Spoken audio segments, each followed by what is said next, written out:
Catalyst का मतलब क्या है? उत्प्रेरक, उत्प्रेरक करना। ओके, सो एक एग्जांपल से हम उसको समझते हैं। जो ऑटोमोबाइल है, maybe two wheeler, maybe four wheeler, so इसका जो एग्जॉस्ट गैसेस जो निकलती है उसमें मेनली क्या होता है? Carbon monoxide. जो एग्जॉस्ट गैसेस निकलते हैं उसमें क्या होता है? Carbon monoxide. हम सब लोग जानते हैं कि कार्बन मोनोऑक्साइड जो है वो बहुत जहरीला गैस है, तो उसको हमें क्या करना होता है? कम जहरीले गैस यानी कि CO2 में कन्वर्ट करना होता है ताकि वो कम जहरीला हो जाए। ओके, हमें एक और इक्वेशन भी पता है, chemical equation, CO plus O2 is equal to CO2, right? तो अगर कार्बन मोनोऑक्साइड का ऑक्सीजन के साथ रिएक्शन हो जाए तो वो कार्बन डाइऑक्साइड बन जाता है, राइट? हम ये भी जानते हैं कि एटमॉस्फेयर में बहुत सारा ऑक्सीजन होता है, राइट? और जब एमिशन होता है, जो एग्जॉस्ट गैसेस निकलते हैं, तो उसका ऑक्सीजन के साथ ऑटोमेटिक रिएक्शन नहीं होता ताकि वो कार्बन डाइऑक्साइड में कन्वर्ट हो जाए। उसके लिए हम क्या करते हैं? CO से CO2 में कन्वर्ट करने के लिए हमें O2 का रिएक्शन करना होता है। उसके लिए हम क्या लगाते हैं? एक साइलेंसर लगाते हैं ताकि वो रिएक्शन पॉसिबल हो। O2 भी है, ऑक्सीजन भी है एटमॉस्फेयर में, मोनोऑक्साइड भी, मतलब कार्बन मोनोऑक्साइड हम एडजस्ट कर रहे हैं, तो ये रिएक्शन ऑटोमेटिक नहीं होता है। उसके लिए हमें एक कन्वर्टर चाहिए जिसको हम बोलते हैं साइलेंसर, ताकि ये रिएक्शन पॉसिबल हो और CO जो है कार्बन मोनोऑक्साइड उसको हम CO2 में कन्वर्ट कर पाए ताकि वो कम जहरीला हो। तो ये जो CO साइलेंसर है उसको बोलते हैं कैटालिटिक कन्वर्टर। तो similarly in case of our own life, success needs catalyst. सफलता जो है वो अपने आप नहीं होती, उसको भी कैटालाइज करना पड़ता है, उत्प्रेरित करना पड़ता है। कई बार क्या होता है, हमारे पास सारे इंग्रेडिएंट्स होते हैं, हमारे पास परसेंटेज होते हैं, रिसोर्सेज होते हैं, क्वालिफिकेशन होती है, स्किल्स होती है, जॉब्स भी होती है, बिजनेस भी होता है, और हम मान लेते हैं कि हम सफल हो जाएंगे। अगर आपके पास क्वालिफिकेशन है, अच्छे ग्रेड है, अच्छी रिसोर्सेज है, तो मान लेते हैं आप और मैं, इंक्लूडिंग मी एज वेल, कि हम सफल हो जाएंगे, और वो अपने आप नहीं होगा, उसको भी कैटालाइज करना पड़ेगा। सक्सेस नीड्स अ कैटालिस्ट, उसको भी उत्प्रेरित करना पड़ता है, वो अपने आप नहीं होता है। समझते हैं कैसे? अगर हमारा जो करियर ग्रोथ है उसको मैं एक इक्वेशन से डिराइव करूं, इक्वेशन के फॉर्म में प्रेजेंट करूं, so career growth is equal to real individual growth plus minus environment aspect. हमारा जो करियर ग्रोथ है वो हम रियल इंडिविजुअली हम कितना ग्रो करेंगे प्लस हमारा जो एनवायरमेंट एस्पेक्ट है उसके ऊपर डिपेंड करता है। पहले मैं एनवायरमेंट एस्पेक्ट की बात करूं। हमारा करियर, मैं प्रोफेशनल करियर की बात कर रहा हूँ, started near about 28 and we will retire at 58 around average. Okay, कोई 22 पे भी स्टार्ट करता है, कोई 25 पे, लाइक दैट, और मैंने एवरेज दिया है 28 से हम स्टार्ट करते हैं, 58 को हम रिटायर हो जाते हैं। ओके, सो हमारा करियर स्पान कितना हुआ? 30 ईयर। ओके, तो इन 30 ईयर के करियर में हमारे पास अप भी होता है, डाउन भी होता है, प्लस भी होता है, माइनस भी होता है।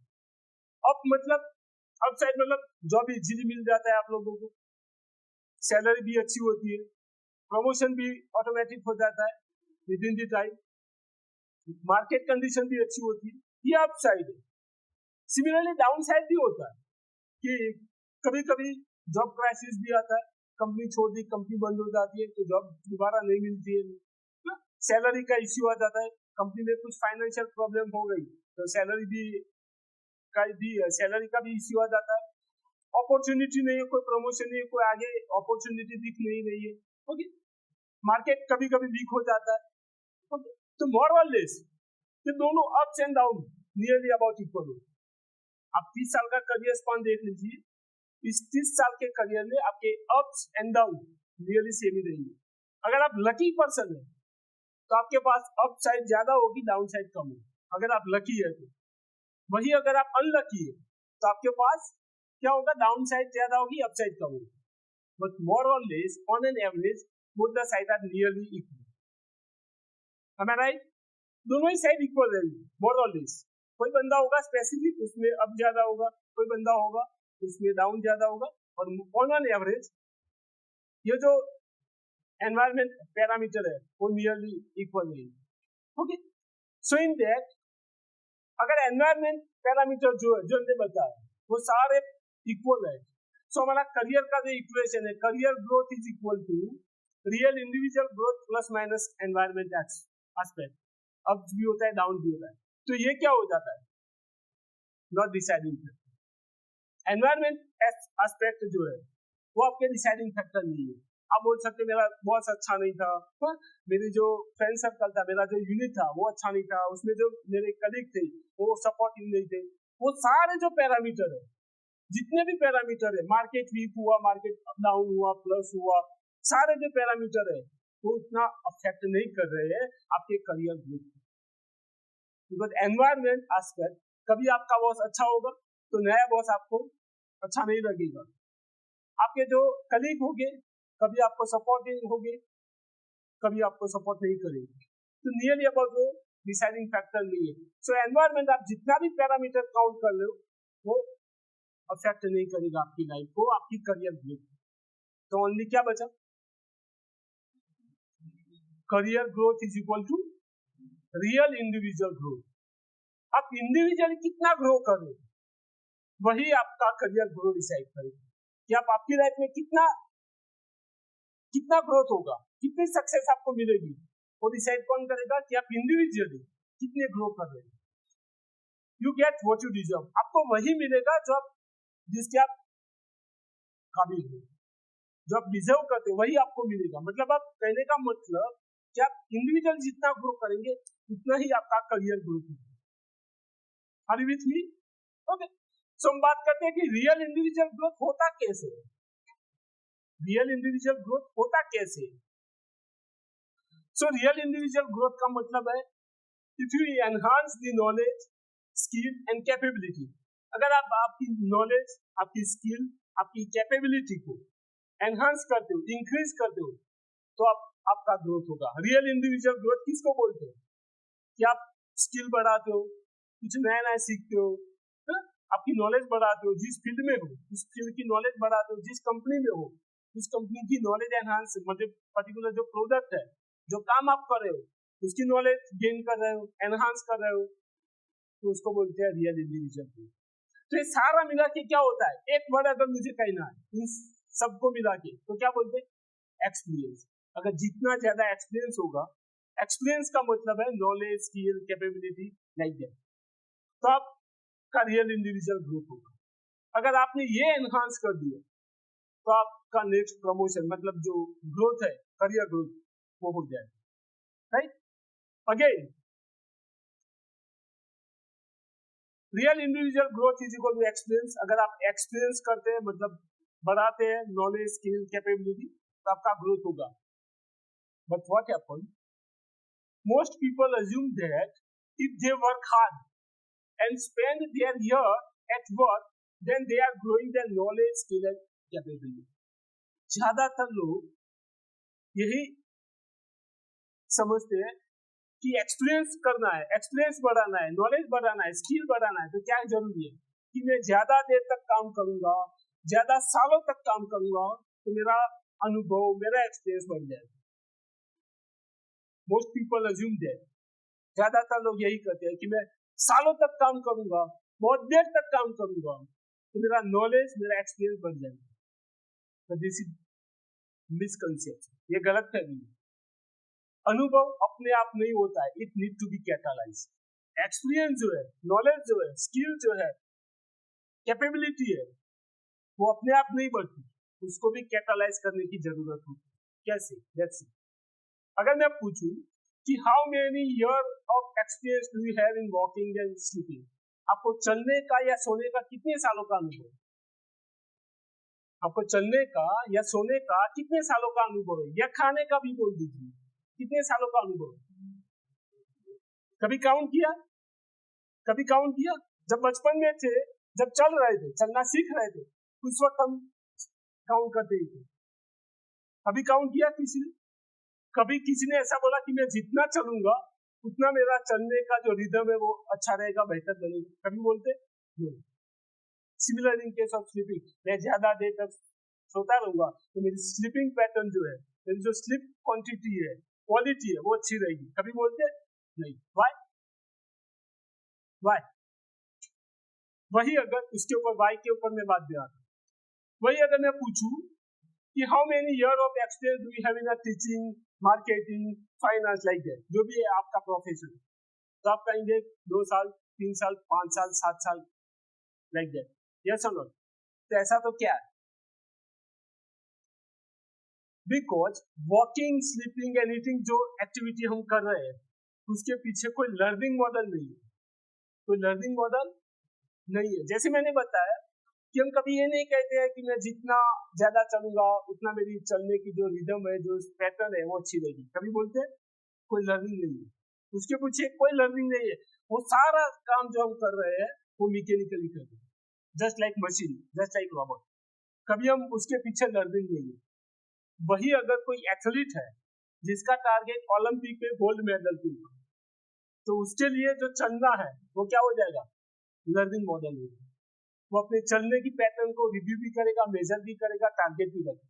बट हमारे लिए उसमें कोई लर्निंग मॉडल नहीं है, इसलिए हम चलने को या खाने को या सोने को अनुभव नहीं मानते। यस और नो? बिकॉज उसके पीछे कोई लर्निंग नहीं है।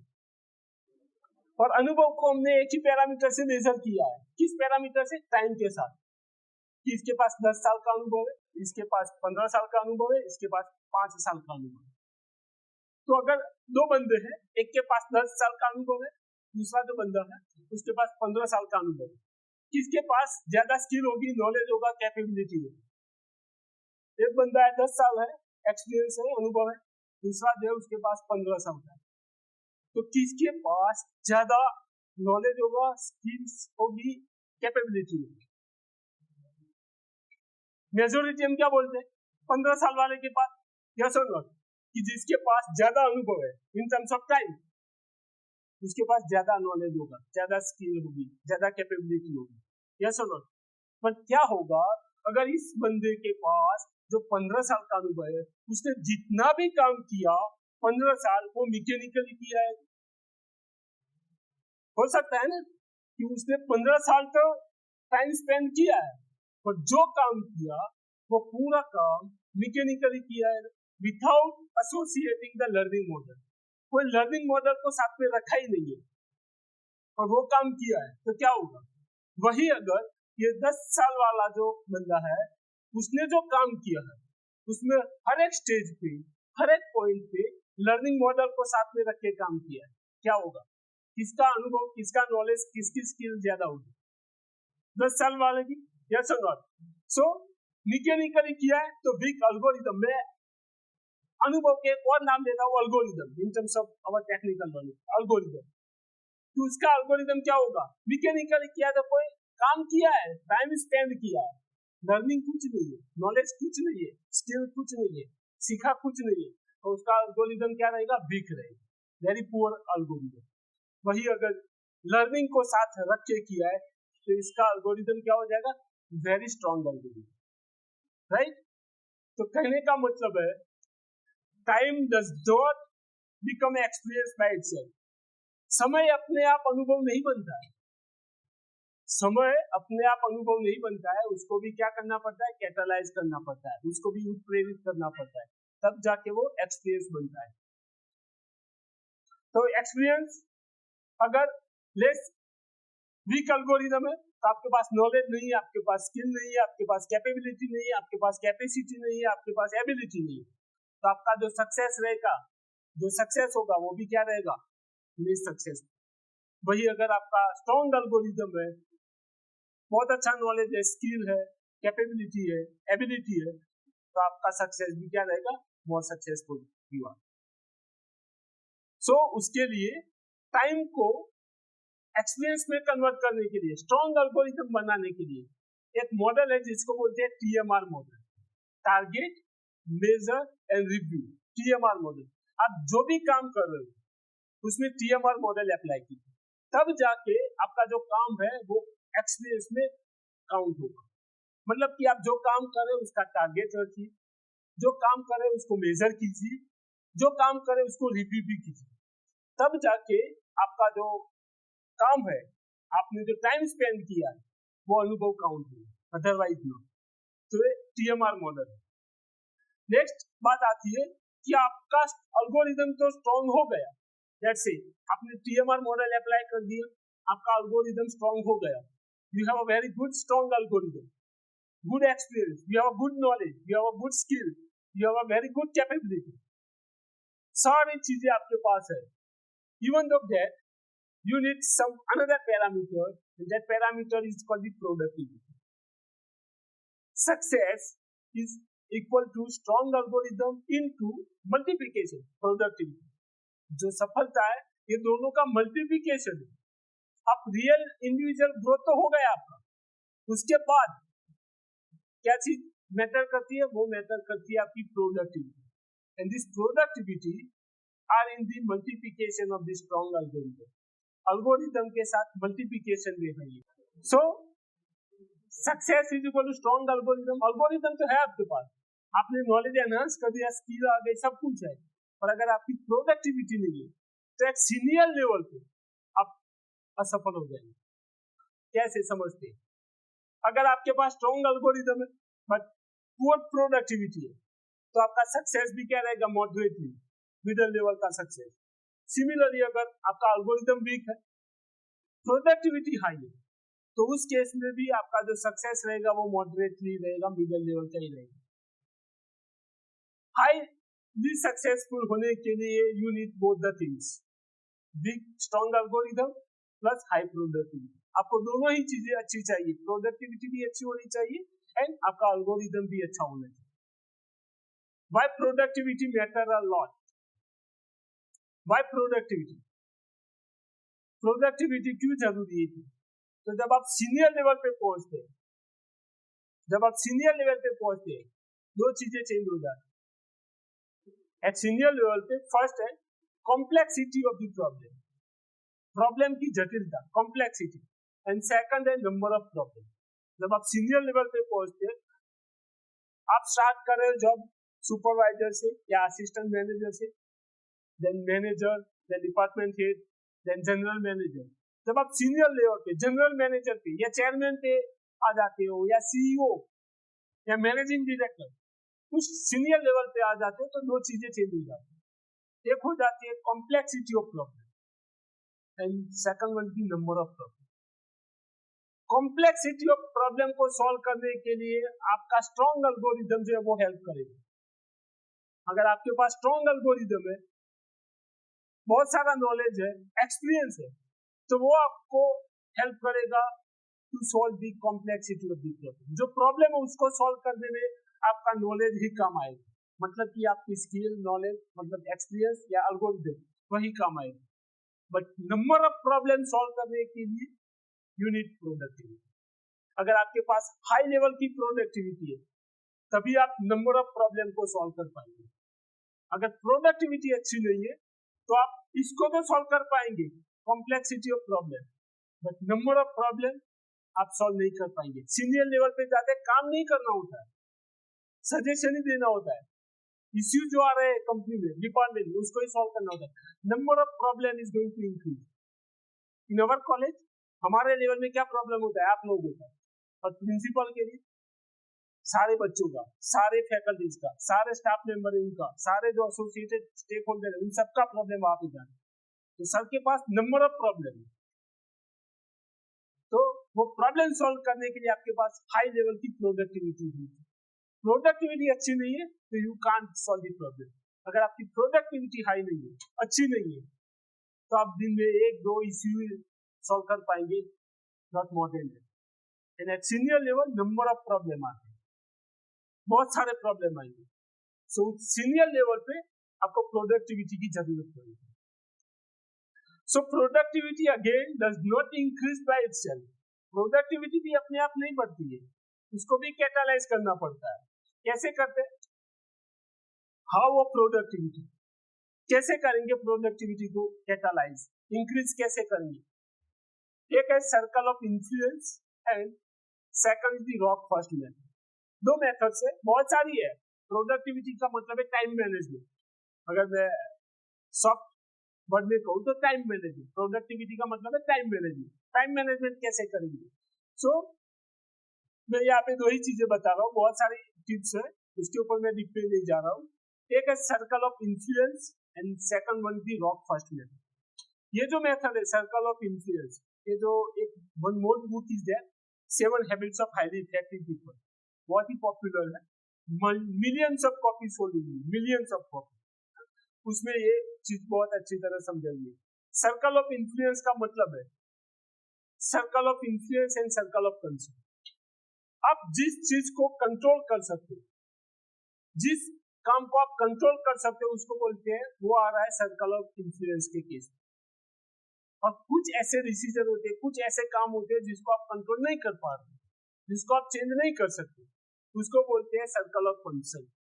जैसे स्टूडेंट पॉइंट ऑफ व्यू अगर बताओ कि एग्जाम पेपर कैसा रहेगा, वो आपके हाथ में है।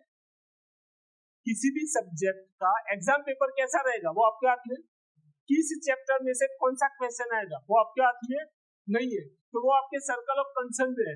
आप उसमें चाहकर भी कुछ नहीं कर सकते, आप कुछ भी कर ले, वो आपके हाथ में नहीं है। आपके हाथ में क्या है? Circle of influence. आपके हाथ सिलेबस है, बुक्स है, मटेरियल है, पढ़ लीजिए, वो आप कर सकते हैं। असाइनमेंट प्रिपेयर कर लीजिए, न्यूमेरिकल प्रिपेयर कर दीजिए, प्रैक्टिस कीजिए, वो आपके हाथ में। और पेपर कैसा रहेगा, कितने न्यूमेरिकल्स आएंगे, कितने एग्जाम्पल आएंगे, जो टफ चैप्टर है, चैप्टर नंबर 5 या 4 या 3, उसमें से कितने परसेंटेज का आएगा, वो आपके हाथ में है। आप तो सोच के बैठे हैं कि इस चैप्टर में से जो क्वेश्चन है वो ऑप्शन में आ जाए तो ठीक है, तो आपकी सोच है, पर वो आप कंट्रोल नहीं कर सकते हो, तो उसको बोलते हैं सर्कल ऑफ कंसर्न, तो आपके हाथ में है ही नहीं। तो similar in industry, similar in corporate world, कुछ चीजें हैं वो मेरे हाथ में, मतलब आपके या हमारे हाथ में नहीं होती, तो आप चाह कर भी उसका कुछ नहीं कर सकते। अभी हम बैठे बैठे मोदी साहब को एडवाइस दे तो कुछ हो सकता है कि G20 में ये करना था, G20 में ये करना था, कोहली ने जो ये इंडिया पाकिस्तान की मैच थी, इसमें से ये जो शॉट खेला वो गलत था, रोहित शर्मा ने ये नहीं करना था, कुछ हो सकता है, कुछ भी नहीं कर सकते आप, तो वो क्या होता है? Circle of concern. आप उसमें चाह कर भी कुछ नहीं कर सकते, फिर भी हम क्या कर रहे हैं, जैसे ही मैच खत्म होता है बाहर आ जाते हैं एडवाइजर, लीगल एडवाइजर बोलो या जो भी बोलो, सारे दिखा है, कोहली ने ये गलत शॉट खेल दिया, रोहित शर्मा को ये नहीं करना था, ये देखिए ये बॉल गलत डाल दिया, ऐसा फुल टॉस नहीं डालना था, लाइक दैट सारे सजेशन देने चले आएंगे, कुछ होने वाला नहीं। फिर भी हम हमारा पूरा टाइम सर्कल ऑफ कंसर्न में ही वेस्ट कर रहे हैं, और इससे होता कुछ नहीं। ओके, तो आपको भी अगर प्रोडक्टिविटी बढ़ानी है तो क्या करना होगा? सर्कल ऑफ इन्फ्लुएंस, जिस चीज को आप कंट्रोल कर सकते हो, जिस चीज को आप इन्फ्लुएंस कर सकते हो, उसके ऊपर ही फोकस करना है, तब जाके आपकी प्रोडक्टिविटी बढ़ेगी। अदरवाइज जो मतलब कि जो काम आप कर सकते वही आपको करना है, जो आपके आउट ऑफ कंट्रोल है उसके ऊपर फोकस करना नहीं है। ठीक है, सेकंड है रॉक फर्स्ट मेथड। यहाँ पे एक झाड़ बताया हुआ, कुछ सैंड, रेती और कुछ पत्थर। अगर मैं इस झाड़ में पहले मैं रेती को डाल देता हूँ, उसके बाद पत्थर को डालने की कोशिश करूंगा, क्या होगा? कुछ होगा? हार्डली या 1 or 2 स्टोन को मैं इस झाड़ में रख पाऊंगा, यस और नॉट? ओके, वही अगर मैं पहले पत्थरों को रख देता हूँ, उसके बाद अगर मैं झाड़ में रेती को डालने की कोशिश करता हूँ, तो क्या होगा? मेजोरिटी ज्यादा रेत में इस झाड़ में डाल पाऊंगा, यस और नॉट? तो ये जो स्टोन है वो है आपका इंपॉर्टेंट वर्ड, आपको जो करना है वही आपका काम है, स्टोन रिप्रेजेंट करें कि वही कीजिए जो कर सकते हो।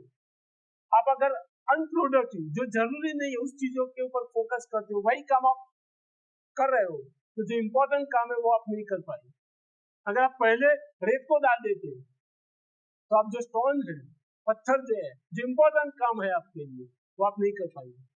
आप पूरा दिन सोशल मीडिया में गवा देते, और आपका जो मेन काम है जैसे पढ़ाई करना, एग्जाम्पल सॉल्व करना, न्यूमेरिकल असाइनमेंट जो भी है, मतलब कि जो इंपॉर्टेंट काम है वो अगर नहीं कर रहे हो तो कुछ नहीं होगा, आपकी प्रोडक्टिविटी नहीं बढ़ेगी। तो प्रोडक्टिविटी बढ़ानी है, टाइम मैनेजमेंट करना है, तो जो चीजें जरूरी है, जो इंपॉर्टेंट है, वही करना है, अनइम्पोर्टेंट थिंग्स को आप काम कर रहे हो वही कर रहे हो तो आपकी प्रोडक्टिविटी बढ़ेगी नहीं।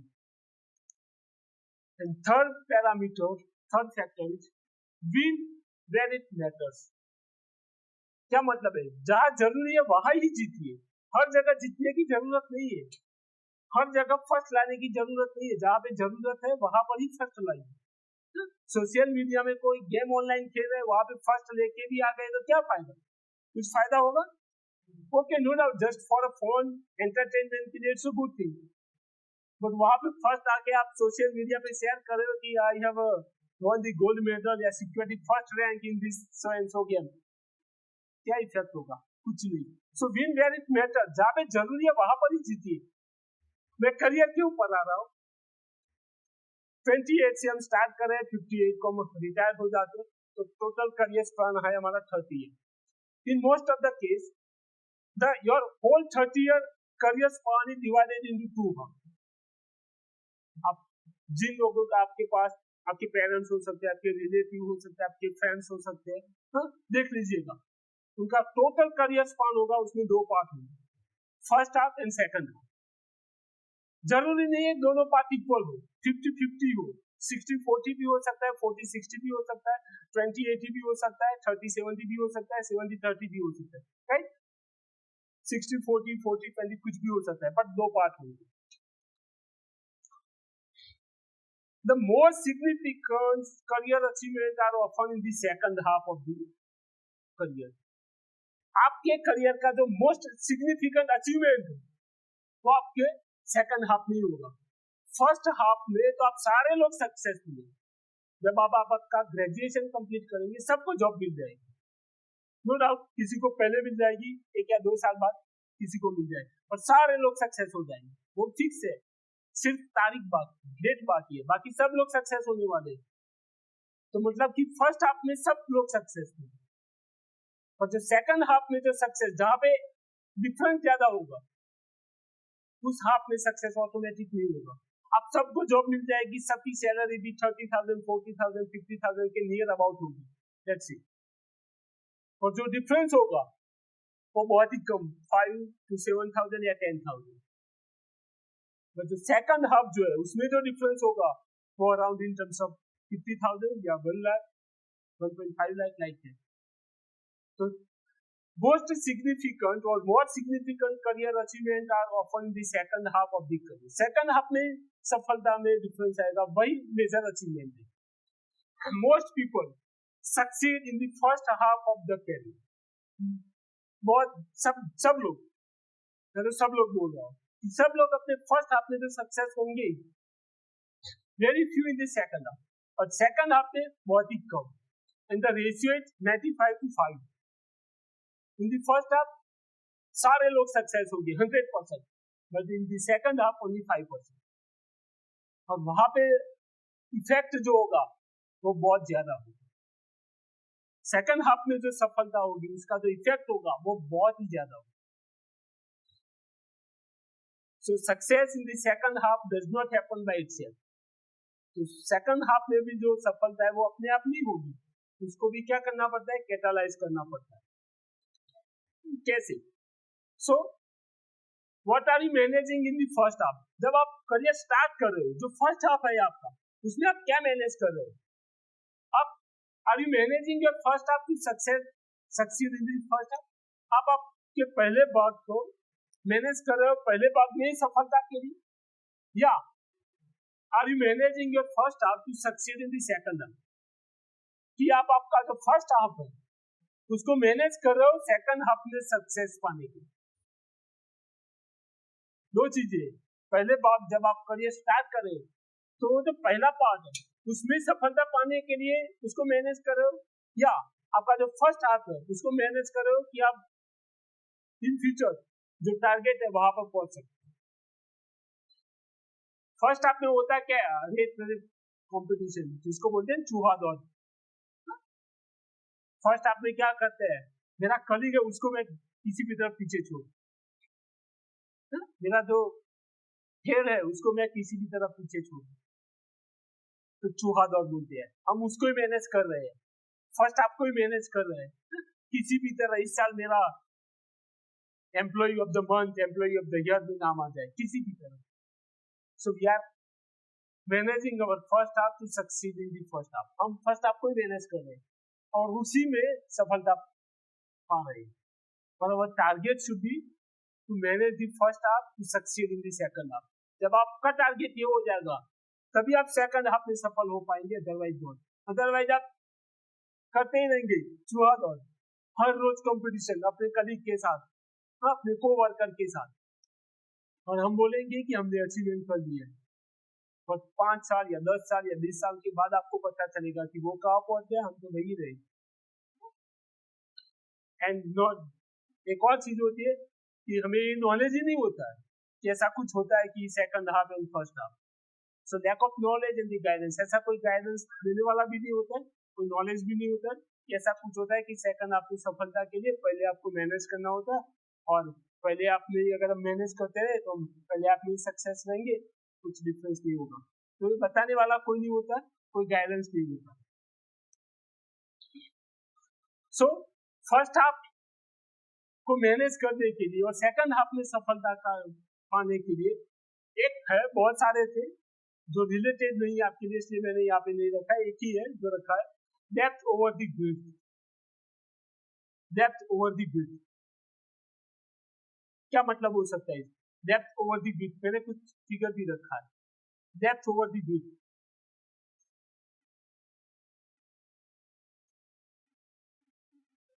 हम लोग क्या करते हैं, मेजोरिटी क्या करते हैं, बहुत सारा नॉलेज इंफॉर्मेशन कलेक्ट कर रहे हैं, बहुत सारी इंफॉर्मेशन। यस और नॉट, हमें क्रिकेट का भी नॉलेज होना चाहिए, हमें हॉकी का भी नॉलेज होना चाहिए, हमें साइंस का भी नॉलेज होना चाहिए, हमें एजुकेशन का भी नॉलेज होना चाहिए, हमें सारा नॉलेज हम इकट्ठा कर रहे हैं। तो विड्थ बढ़ा रहे हैं, विड्थ बढ़ा रहे हैं और कुछ नहीं। और आपको सफलता पानी है सेकंड हाफ, तो आपको क्या करना है, फोकस करना है डेप्थ की ओर। जो भी सब्जेक्ट है आपका, जो भी कोर सब्जेक्ट है, उसमें डेप्थ में चले जाइए। इंफॉर्मेशन तो इजीली अवेलेबल है, इंटरनेट का युग है, very easily all the information are available on the Google. Google पे कीजिए, सारी इंफॉर्मेशन मिल जाएगी। तो सारी इंफॉर्मेशन कलेक्ट करके क्या फायदा, कुछ नहीं होगा। उसको बोलते हैं हम फर्स्ट हाफ को ही मैनेज करें, फर्स्ट हाफ में ही सक्सेस होने के लिए करना क्या होगा, डेप्थ में जाइए। जो भी आपका सब्जेक्ट है, जो भी आपका प्रोफेशन है, उसमें डेप्थ में चले जाइए, विड्थ पे ऊपर फोकस मत कीजिए। अगर वही किया तो आप सेकंड हाफ जो है उसमें सफल नहीं हो पाएंगे। तो डेप्थ और दी विड्थ, डेप्थ में चले जाएंगे, पूरा नॉलेज, पूरी इंफॉर्मेशन कलेक्ट करने का कोई मतलब नहीं। ओके, वही है कंक्लूजन, वही है apply TMR model to convert the time you are spending at work into experience। Time को अनुभव में कन्वर्ट करने के लिए TMR मॉडल अप्लाई कीजिए। Just building the experience algorithm is not enough. Algorithm बना दिया, बहुत सारा एक्सपीरियंस आ गया, नॉलेज आ गया, स्किल आ गया, इनफ नहीं है। हाँ, you need productivity, you have to parallelly grow your productivity. आपको प्रोडक्टिविटी भी बढ़ानी है। Okay, in career win in the second half, second half में सफलता हासिल करनी है, जीतना वहां पर ही है। Okay, it is possible to win in the second half only if you do the foundation building in the first half. First half जो है आपका, उसमें फाउंडेशन बनाइए, नॉलेज एनहांस कीजिए, गेन कीजिए स्किल, और वो जो फाउंडेशन बनेगा उसके बेसिस के ऊपर आपकी सेकंड हाफ की सफलता होगी, अदरवाइज नॉट। अगर वो फाउंडेशन वीक है तो आपकी सफलता सेकंड हाफ में वो टिक नहीं पाएगी। By chance, luckily by chance सफलता मिल भी जाती है तो सीनियर लेवल पे आके फेल हो जाती है। कई ऐसे उदाहरण है, एग्जाम्पल है, ढेरों एग्जाम्पल पड़े, आप आपके आसपास नजर घुमाइएगा, आपको मिल जाएंगे, ये सारे एग्जाम्पल आपको मिल जाएंगे। तो प्रॉब्लम होता है कि उन्होंने फर्स्ट हाफ में जो बिल्डिंग चाहिए, जो फाउंडेशन चाहिए, वो नहीं बनाया। आपको एक फर्स्ट फ्लोर का ही घर बनाना है तो फाउंडेशन उतना ही चाहिए, 2, 3, 4, 10 तक जाना है तो फाउंडेशन उतना होना चाहिए सॉलिड, तभी वो टिक पाएगा, अदरवाइज नहीं।